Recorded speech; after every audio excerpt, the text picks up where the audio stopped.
Eh bien salut tout le monde, c'est Flo, j'espère que vous avez la forme. Alors pour la première fois aujourd'hui, je vais tester un boîtier format cube. Alors ici nous avons le Anidis Crystal Cube, donc c'est la première fois, je trouve ça super original. C'est un boîtier format ATX qui est vraiment assez volumineux, vous allez voir, il y a vraiment de grosses capacités de refroidissement. Il y a plusieurs versions disponibles, ici c'est la version qui est vraiment axée refroidissement, avec 4 ventilateurs adressables RGB en façade de 12 cm, et le 5e ventilateur adressable RGB également à l'arrière en extraction. Donc ici grosse capacité de refroidissement. Donc le PC j'ai déjà monté, donc comme d'habitude c'est la configuration de référence, vous la retrouvez dans la description. C'est le Ryzen 5 2600 avec une RX 588 Go. Donc cette version est grillagée mesh tout en façade, mais il existe également la version avec du verre trempé en façade et plusieurs versions disponibles un peu moins chères. Celle-ci c'est la haut de gamme à 179 €, mais il y a des versions moins chères, même avec des châssis en blanc. Donc directement les liens vous les retrouvez en description bien sûr comme d'habitude. Donc on attaque avec les présentations déjà au niveau des dimensions. Donc la façade c'est très large, 30 cm sur 40 de profondeur sur 40 de hauteur. Donc ici nous avons des dimensions qui sont tout rondes. Donc en façade comme je vous ai dit 4 ventilateurs qui sont adressables RGB de 12 cm, donc un maximum d'air frais.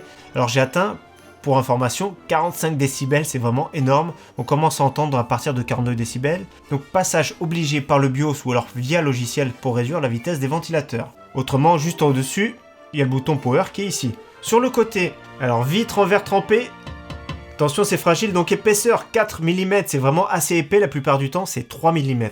Également le panneau de contrôle sur le côté, donc les 4 ports USB, donc 2 qui sont en 3.0, 2 en 2.0, et également le bouton Reset. Donc c'est une vitre en verre fumé clair. Donc comme d'habitude, faites attention. C'est fragile, donc faites bien attention, c'est bien marqué dessus. C'est du verre trempé, mais c'est très fragile. Donc à l'intérieur, format ATX, la carte mère, je le rappelle. Donc dimension assez généreux.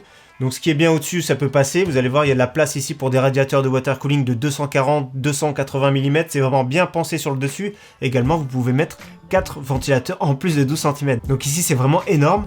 En plus de ça, sur le dessus, c'est filtré. Comme ça, le filtre qui est fourni, ça fait plaisir. Donc voilà, il y a beaucoup de possibilités. Franchement, il y a de quoi faire une grosse ventilation. Déjà, d'origine, c'est vraiment très bien avec 5 ventilateurs. Mais là, il y a vraiment de quoi rajouter. Ou je pense directement un petit radiateur de water cooling qui fera plaisir. Les passe-câbles qui sont vraiment très bien de bonne qualité. Donc il y a vraiment de quoi passer les câbles. Le gros point faible, c'est sur le bas. Moi, j'aurais plutôt rajouté 1 cm, par exemple, pour ajouter les câbles. Parce que comme vous voyez sur le côté, les câbles c'est vraiment pas très joli. Donc j'aurais préféré de mettre un petit centimètre pour passer les câbles qui sont ici pas jolis. Les câbles de façade, donc les câbles USB qui sont ici à connecter, c'est vraiment pas beau. Et aussi les câbles audio, c'est vraiment pas joli. Donc j'aurais bien mis un petit passage d'1 centimètre pour pouvoir les passer. Autrement, on peut rajouter également un ventilateur de 12 cm en bas. Donc à l'arrière, comme vous voyez, c'est super original, c'est très large. Je rappelle 30 cm, donc c'est énorme. Donc ici, nous avons l'alimentation qui prend place sur le flanc, les 7 slots d'extension classiques pour une carte mère ATX, mais c'est bien sûr compatible EATX, micro ATX, mini ATX, donc toutes les cartes mères du marché. À l'arrière, le même ventilateur de 12 cm qui sont en façade, qui sont fournis également avec, adressable RGB, je vais en revenir tout de suite après. La plaque IO Shield qui prend place ici au milieu, donc ici la plaque de la carte mère de chez Aorus, et également l'autre compartiment avec les baies de disque dur, etc. qu'on va voir tout de suite après. On peut rajouter un ventilateur de 8 cm, mais ça on peut s'en passer maintenant. Passage en dessous, il y a 4 pieds avec l'anti-dérapant qui prend place ici. Ici l'emplacement filtré pour le ventilateur qu'on peut rajouter de 12 cm. Et on voit également en bas des fixations pour mettre des SSD par exemple. Mais là on va voir toutes les capacités de stockage sur la face latérale gauche. Donc également nous avons du verre trempé, cette fois-ci il est fumé noir parce que vous allez voir le but c'est de cacher un peu les câbles. Mais c'est toujours pour garder cette qualité de fabrication. Et d'ailleurs les métaux sont de très très bonne qualité, l'épaisseur est vraiment très bien. Et on a envie de dire heureusement parce que 179 € c'est un sacré investissement, c'est un sacré budget. Donc toujours pareil, 4 mm d'épaisseur, et faites attention, c'est fragile. Alors ici, il y a vraiment beaucoup de place. Déjà l'alimentation, comme je vous ai dit, qui prend place sur le flanc. Donc le gros problème, c'est qu'il y a la vitre en verre trempé, il y a le ventilateur qui est juste là devant. Alors ici, par chance, c'est une Silverstone 80 Plus Platinum, donc très excellent rendement, donc elle va pas chauffer. Mais une alimentation, par exemple 80 Plus White ou bronze, avec des rendements beaucoup plus faibles, vont peut-être chauffer beaucoup plus. Donc franchement, si c'est très près, il va pas prendre beaucoup d'air. Donc ça peut être un point négatif. Donc alimentation bas de gamme, vraiment déconseillée sur ce boîtier. Autrement, comme vous avez vu, il y a vraiment de la place pour le câblage. Mais voilà, c'est pas très joli, c'est difficile de faire un câble management de qualité. Heureusement, la vitre est fumée, donc on voit vraiment pas très bien ce qui se passe. Autre chose qui est bien, c'est qu'ici, voilà, on peut mettre les 2 disques durs avec les trappes. le petit SSD qui prend place ici. À l'intérieur, en bas, on peut mettre deux, également deux à l'intérieur sur la façade. Donc grosse capacité d'intégration, que ce soit au niveau du stockage 2,5 pouces ou 3,5 pouces. Donc vous avez vu, il y a juste une vis ici qui fait l'encoche. Ça pivote et franchement, c'est anti-vibration, c'est très bien pour les disques durs. Avec ce boîtier, ce qui est bien, c'est qu'il est vendu un petit boîtier de contrôle, donc on branche les ventilateurs dessus. Il y a également dans le bundle deux bandes qui sont adressables RGB et qui seront connectées directement sur ce boîtier. Donc là, c'est vraiment très bien. Donc c'est très simple, on le branche sur le SATA, on alimente. Les ventilateurs sont déjà branchés dessus. Et le kiff, c'est la petite télécommande pour piloter le RGB, ainsi que l'intensité de l'éclairage. Donc là, ça fait plaisir, il n'y a pas besoin de démonter, il n'y a pas besoin de logiciel, donc il y a possibilité également de le brancher si vous avez une carte mère qui pilote l'adressable RGB, mais c'est pas tout le temps le cas.